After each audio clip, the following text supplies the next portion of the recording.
I think it's imperative that we inhabit a stance of seeing one another as brothers and sisters. I think this is key for us moving through this complex of dire predicaments that humanity finds itself in. If we can actually inhabit that stance that every single person is my brother and sister, then a lot of the enmity and animosity and hatred and resentment and these dark forces that drive so much of what we do as human beings will dissolve. And I think that you're right that a lot of what we think we're doing when we're putting ourselves into the fray of the so-called culture wars and arguing on Facebook, it's ultimately a futile act. Although, on the other hand, I can see the importance of, if someone really feels strongly that I see the way that humanity is going wrong and, so-called, and I feel a responsibility to articulate this in a public way, like I can recognize that impulse. I myself am doing some version of that when I put out my own thoughts. However, I think fundamentally, you're right that what it comes down to is taking responsibility for oneself first and foremost, and also that's everything, that's actually everything.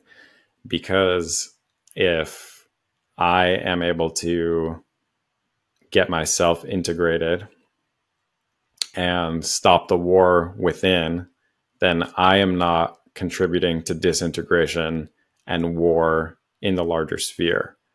And if I can come to forgive myself, then I can embody a state of forgiveness as I move through the world.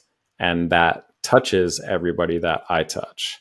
And if I can come to love myself truly and without condition and say, I'm here for you, I love you, let me act in service to you. If I can give that to myself, then I am able to move through the world, and everything that I touch is impacted by that. And I think that is the fundamental ethical act, is taking responsibility and doing so in a way that the heart is dictating what that looks like. So if we can tap into the dictates of the heart, and then if we can take responsibility, which is the underside of the coin of sovereignty, is responsibility, then we become integrated and we move through the world, and we call the world to integration through our presence. And then if we're going out and we're speaking, we're posting our thoughts on Facebook or whatnot, then at least we can know that I'm not doing this for egoic reasons. I'm not doing this to start a battle. I'm not doing this to piss off my aunt who has all these wacky ideas. I'm doing this because my heart, which I'm in touch with, because I've cleared my lenses away from all of the things I'm carrying that I don't need to, is informing me that this is important. And this is how the world changes. And I would invite people to explore the the teachings and writings of Krishnamurti if you would like to explore this idea on a deeper level, at a deeper layer, which is the idea that you are the world.